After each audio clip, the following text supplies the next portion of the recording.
ఈరోజు మచిలీపట్నంలో పార్లమెంటు అలాగే అసెంబ్లీ ఎన్నికలకి నిమిత్తంగా పార్లమెంటు సభ్యుడిగా జనసేన పార్టీ నుంచి నేను, అలాగే తెలుగుదేశం పార్టీ నుంచి కొల్లి రవీంద్ర గారు ఇద్దరం సుల్తాన్ నగర్ ఆంజనేయ స్వామి టెంపుల్ దగ్గర నుంచి కలెక్టర్ ఆఫీస్ వరకు వేలాది మంది అభిమానులు, ఒక పక్క జనసేన మరి ఒక పక్క తెలుగుదేశం బీజేపీ అందరూ అభిమానులతో కలిసి బ్రహ్మాండమైనటువంటి ర్యాలీతో వచ్చి ఈరోజు నామినేషన్స్ చేశాం.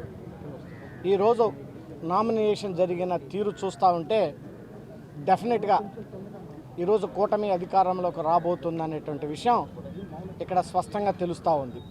మరి మచిలీపట్నంలో అందరూ చాలా బ్రహ్మాండంగా మా ఇద్దరిని ఆశీర్వదించారు. వాళ్ళందరికీ ఇక్కడికి వచ్చేసి ర్యాలీలో పాల్గొని మమ్మల్ని ఆశీర్వదించినటువంటి జనసేన కార్యకర్తలకి, తెలుగుదేశం కార్యకర్తలకి, అలాగే బీజేపీ కార్యకర్తలకి నా హృదయపూర్వక నమస్కారం తెలియజేస్తా ఉన్నాను.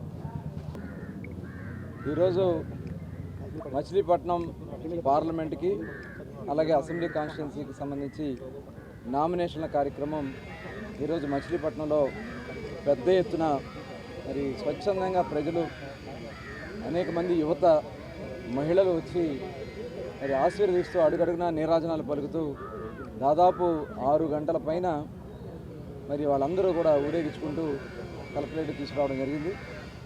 మరి పార్లమెంట్కి జనసేన పార్టీ తరఫున భారతీయ జనతా పార్టీ, తెలుగుదేశం సపోర్ట్తో మరి పోటీ చేస్తున్నటువంటి వల్లభనేని అసెంబ్లీ స్థానానికి తెలుగుదేశం పార్టీ అభ్యర్థిగా, అటు జనసేన భారతీయ జనతా పార్టీ సపోర్ట్ చేసినటువంటి అభ్యర్థిగా మరి మేము ఇరువురం కూడా నామినేషన్ దాఖలు చేయడం జరిగింది. నిజంగా ఇది గతంలో ఎప్పుడు జరగనంత అద్భుతంగా ఈ కార్యక్రమం జరిగింది. ఉదయం నుంచి కూడా అందరూ స్వచ్ఛందంగా వచ్చి సర్వమత ప్రార్థనలు చేసుకుంటూ ఇంటి దగ్గర నుంచి ఆశీర్వాదాలు ఇస్తూ అడుగడుగున నీరాజనాలు పలుకుతూ మరి ప్రత్యేకంగా సుల్తానగరం ఆంజనేయ స్వామి గుడి దగ్గర పూజలు చేసుకుని మరి ర్యాలీగా రావడం జరిగింది. మరి అందరికీ కూడా పేరు పేరున హృదయపూర్వక ధన్యవాదాలు. ఎందుకంటే రాష్ట్ర నాడి మచిలీపట్నం నాడి. మచిలీపట్నంలో ప్రజలు ఎవరిని ఆశీర్వదిస్తే ఈ రాష్ట్రంలో ప్రభుత్వం అది ఏర్పడుతుందనే దానికి ఇవాళ జరిగినటువంటి ఈ ర్యాలీనే దానికి ఒక ఉదాహరణ. స్వచ్ఛందంగా ఎవరూ కూడా కదలకుండా, ఎండని సైతం లెక్క చేయకుండా నీరాజనాలు పలుకు తీసుకొచ్చారంటే రాష్ట్రంలో తెలుగుదేశం పార్టీ, జనసేన, భారతీయ జనతా పార్టీ కూటమి దాదాపు 160 సీట్ల పైన గెలుచుకునేదానికి ఇవాళ మచిలీపట్నంలో వచ్చినటువంటి అపూర్వ స్పందనే ఒక నిదర్శనమని కూడా తెలియజేస్తూ మరి ఇవాళ మచిలీపట్నం ప్రజలందరికీ కూడా పేరు పేరున ధన్యవాదాలు. అసలు వాళ్ళు వసతి మేము కల్పించలేకపోయినా, వాటర్ ఇవ్వలేకపోయినా ఆ ఎండలో వాళ్ళు నడుస్తూ వస్తూ నిజంగా ఏ జన్మలో చేసుకున్నట్టు పుణ్యమో, వాళ్ళకి ఏ సేవ చేసుకున్నా వాళ్ళ రుణం తీర్చుకుంటామో కూడా తెలియనటువంటి అద్భుతమైనటువంటి కార్యక్రమాన్ని ఇవాళ మమ్మల్ని ఆశీర్వదించారు. మరి మీడియా సోదరులకి, పోలీసు వారికి, అధికారులకి, అనధికారులకి అందరికీ కూడా పేరు పేరున హృదయపూర్వక ధన్యవాదాలు.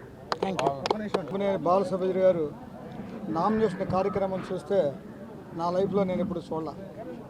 ఊహించిన దానికంటే, ఆలోచించిన దానికంటే, ఏర్పాట్లు చేసిన దానికంటే కూడా బీభత్సంగా వచ్చారు. 6 గంటల సేపు ర్యాలీ నడవటం అంటే మరి సీమలు కూడా దూరినటువంటి జనాభాతో స్వచ్ఛందంగా వచ్చి గెలుపు వన్ సైడ్ అనేది క్లియర్గా కనపడుతుంది. మచిలీపట్నంలో ఉన్న తెలుగుదేశం, బీజేపీ, జనసేన నాయకులకి, అలాగే అందరికీ, మీడియా మిత్రులకు అందరికీ కూడా పేరు పేరున మేము ధన్యవాదాలు చెప్తున్నాం. మీ మంచి నాయకులు మా మచిలీపట్నాన్ని దయచేసిన తెలుగుదేశం నాయకులకి, మా పవన్ కళ్యాణ్ గారికి కూడా మరొకసారి ధన్యవాదాలు చెప్పుకుంటూ, వారి అడుగు జాడల్లో జనసైకులు అందరం కూడా మేము పనిచేసి మచిలీపట్నం ప్రజలందరూ రుణం తీర్చుకుంటామని మరోసారి చెప్తున్నాం. Please subscribe to Chanakya channel.